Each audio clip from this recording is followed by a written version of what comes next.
à tous et bienvenue à La Roche-sur-Yon pour ce nouveau numéro de Sans détour avec Arnaud Bouton.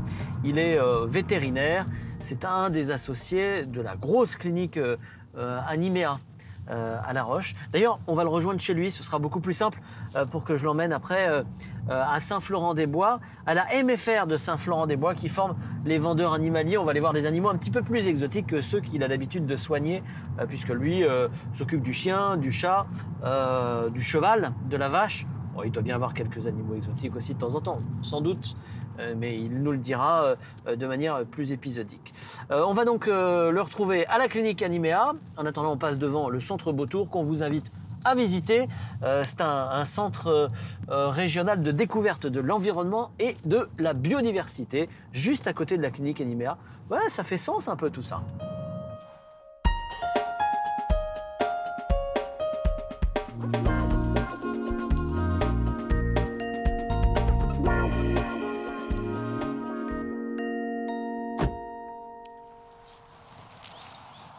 Bonjour Arnaud. Comme c'est bucolique ce début d'émission, c'est pas du tout programmé.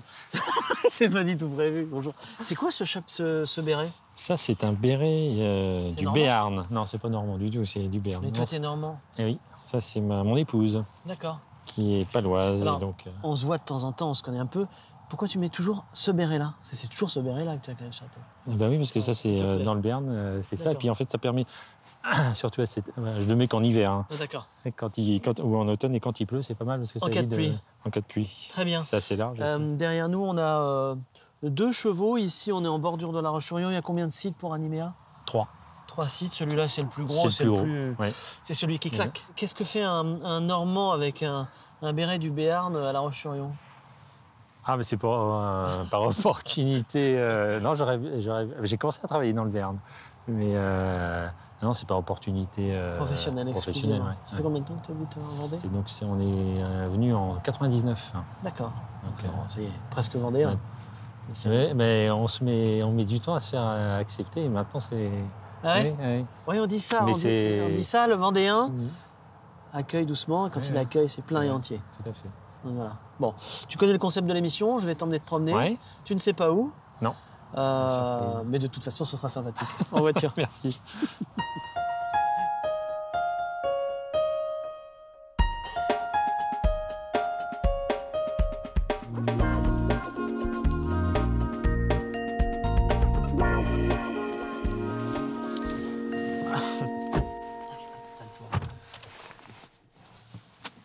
Le plus confortablement possible.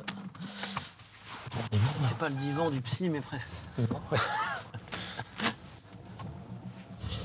Arnaud, tu vas me raconter la genèse de ta vocation. D'ailleurs, tu vas me dire que c'est une vocation de devenir vétérinaire pour commencer. Oui, c'est une vocation, mais c'est vrai que j'aimais bien m'occuper des animaux quand j'étais petit. Ouais. Et, en Normandie? Quand j'étais en Normandie, oui. T'es une famille d'agriculteurs, pas du tout? Ah non, pas du tout. Non, on est... Mon père avait fait l'agro. Et puis, et après, il a travaillé chez Honeywell-Bull.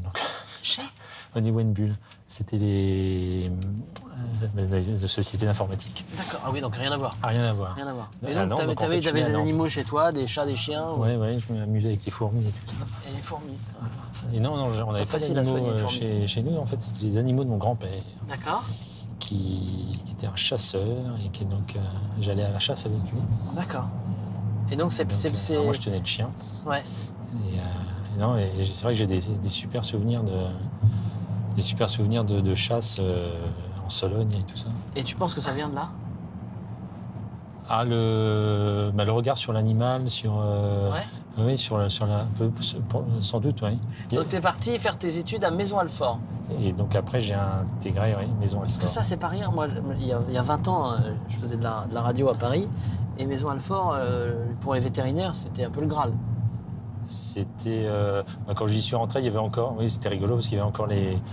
Alors effectivement, on était par le classement, on pouvait, c'était les premiers qui pouvaient choisir Maisons-Alfort. Maisons-Alfort, ouais. Mais ça commençait déjà, les gens choisissaient plus par position géographique. D'accord. Mais par exemple, comme j'étais interne, il y avait En fait, il y avait 6 étages et on était, en fonction du rang d'intégration, on était... alors ceux qui avaient les meilleurs rangs, ils étaient au premier. C'est vrai? Donc moi, je me suis retrouvé... T'étais au dernier étage, Alors, là, j'étais au encore? 3e, non. Près du J'étais au radiateur? 3e. Non, t'étais au milieu. J'étais au 3e, mais vite fait, moi, j'ai demandé à À remonter? aller au 6e. Parce qu'au 6e, en fait, on dominait tout Paris, c'était super. D'accord, d'accord. Ah, mais on voit que tu avais des aspirations professionnelles intenses. Voilà. Dis-moi, alors, pour ce métier-là, tu l'as vu évoluer, donc ça fait combien de temps? 20 ans que tu fais ce métier-là, à peu près? Oui. Plus. Ah oui. Tu l'as vu un peu évoluer? Ah, Tu as vu 22 évoluer ans, le regard sur l'animal? Peut-être même que tu... C'est aussi pour ça que j'ai envie... Tu as vu les animaux évoluer ou changer? Les animaux, enfin, sur les petits animaux, je pense qu'ils vivent plus longtemps. Ah oui? Oui. Ah oui. Et je pense que ça, c'est dû, je pense à la médecine, mais surtout aussi à l'alimentation. Ça aussi, j'imagine, tu as vu les modes évoluer. Oui, au niveau des... c'est clair qu'aujourd'hui, depuis quoi, ça fait 4 ans, qu'il y a... Il y a beaucoup moins de chiens et donc la population de chats en France a dépassé celle Il y a beaucoup moins de chiens, il y a Oui. beaucoup plus de chats. Oui, donc la population de chats a dépassé celle des chiens. Ouais. Tu expliques ça comment? Par les modes de vie, et puis il y a beaucoup moins de chiens de grande race. D'accord. Ah oui? On voit peu aujourd'hui de dogs, des choses comme ça. D'accord. Déjà, c'est des chiens qui font 40, 50. Ah oui, des gros trucs énormes, tu veux dire. Des gros trucs énormes, oui, comme des petits veaux. Hein. Donc déjà, il faut les nourrir. Donc ça a un coût parce que le premier budget pour un animal, c'est quand même son alimentation. C'est que ça bouffe un Doberman. Et ça bouffe, oui. Et puis... Non, puis je pense que les modes de vie, les gens ont envie de bouger et tout ça.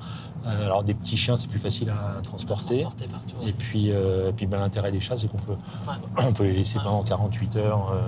Et ils sont beaucoup plus autonomes déjà que les chiens. Et puis, donc c'est plus facile. Aujourd'hui, donc c'est vraiment des animaux de compagnie. Et il y a une affection particulière comme un à son animal. Et pour certaines personnes, c'est un lien. Ça peut être une thérapie. Ça peut être... Et on confie des choses à son animal qu'on ne confierait pas Comment à une personne. Ça impacte ton travail? De temps en temps, il faut gérer à la fois l'animal et puis le propriétaire. Oui. Ouais. Mais c'est pas impactant, ça fait partie de... Non, mais ça a fait évoluer aussi ton travail. L'appréhension de l'animal et de sa pathologie, elle est différente avec un animal qui était avant utilitaire, on s'en servait pour la chasse, puis après, l'animal, il a pris un coup de... il a pris un coup de dent du sanglier. Oui. Aujourd'hui, c'est le fils de la maison qui est blessé, quoi. Oui, tout à fait, oui. Et puis, donc, il y a des nouvelles pathologies qui sont apparues aussi qu'on voyait peut-être pas avant parce que soit l'animal vivait moins longtemps. D'accord. T'as des animaux chez toi? Oui. Ou tu ramènes pas de boulot à la maison? Non, on a 2 chats. D'accord. Et qui prennent de la place dans votre vie? Ou qui sont à leur place? Si, en fait, chaque enfant a un animal. Ah, bah c'est les enfants. Donc chacun s'en occupe. Ah, ouais. Donc c'est un peu aussi pour responsabiliser. Qu'est-ce qui te passionne dans ce métier-là, aujourd'hui, par rapport à hier? Ou aujourd'hui, tout court? Garder la passion, c'est tout. Déjà, c'est tout. Il y a un peu l'inconnu dans sachant jamais ce que le lendemain sera fait. Il y a toujours un mystère. On ne sait pas à quelle heure on va rentrer, on ne sait pas à quelle heure. Bon, ça peut être pénible de temps en temps, mais il y a toujours. Pour madame. Comment? Surtout pour madame. Mais il n'y a pas un ronron quotidien. Et même une chirurgie banale, elle sera toujours différente. Elle sera toujours différente et on n'est jamais à l'abri d'un pépin ou de quelque chose. Donc ça veut dire qu'il faut rester toujours vigilant. Donc c'est vrai que c'est de la rigueur en permanence, mais c'est un choix. Je comprends. On arrive à Saint-Florent-des-Bois. Je vais te dire où nous allons aller. On va écouter la musique. On va écouter Mozart. Seul concerto pour clarinette de Mozart, c'est ça? Oui. Pourquoi tu as choisi Mozart? Mozart, j'aime bien, oui, c'est un compositeur jeune. Ouais. Qui était quand même extraordinaire dans le peu de temps qu'il a vécu pour sortir autant d'œuvres. Ouais. Et puis je trouve c'est assez jeune, c'est des musiques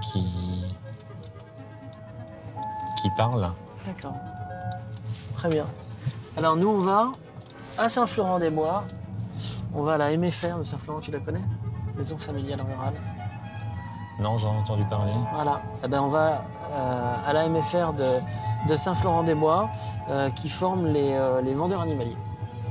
D'accord. Donc on va aller dans un espace qui permet aux animaux, voilà, où les étudiants commencent à travailler sur les animaux pour bien les vendre, etc. Donc j'imagine qu'ils ont des petites appréhensions du métier de soigneur aussi. Enfin, voilà, je trouve ça sympathique de t'emmener au milieu de... Tu vas voir, il y a des oiseaux, des poissons, et même des reptiles.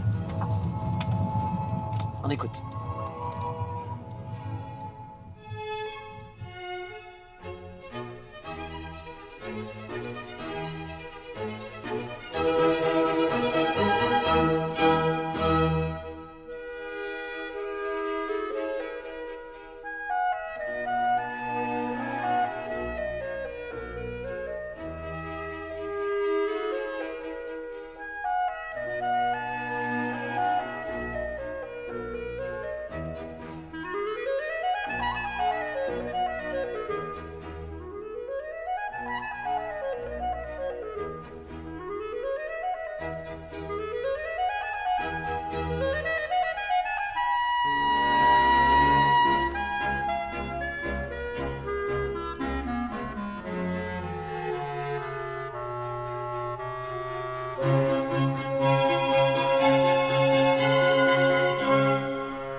Merci Arnaud d'être venu jusqu'ici. Ça sent un peu fort quand même, hein? Alors, il y a des souris, des rats, il y a même un furet, il y a des iguanes, il y a vraiment des animaux partout ici. Ouais. Ça, c'est les animaux que tu es susceptible de soigner, c'est pour ça? Ça arrive, ou pas? Ouais. Ça arrive. On va aller voir tout à l'heure, hein. J'attraperai un iguane tout à l'heure, vous allez voir. Typiquement, là, on est dans la passion, tout ce qui concerne les aquariums, etc. Ça, c'est des choses que vous ne traitez plus, ou vous ne traitez pas comme vétérinaire. Non, ça se traite pas, ça crève, ça crève. Il faut juste en prendre soin comme il faut. Je ne sais pas si je devrais dire ça. Donc, quel a été En préparant cette émission, tu m'as dit une fois, Jean-Luc Vadacarne, qui travaille ici, hein, qu'on connaît bien, nous, à Téléandais, est venu avec un serpent qui s'est fait bouffer par un chinchilla. Oui. C'est un des trucs les plus atypiques que tu aies vu? C'était surtout atypique parce que je pense que j'avais...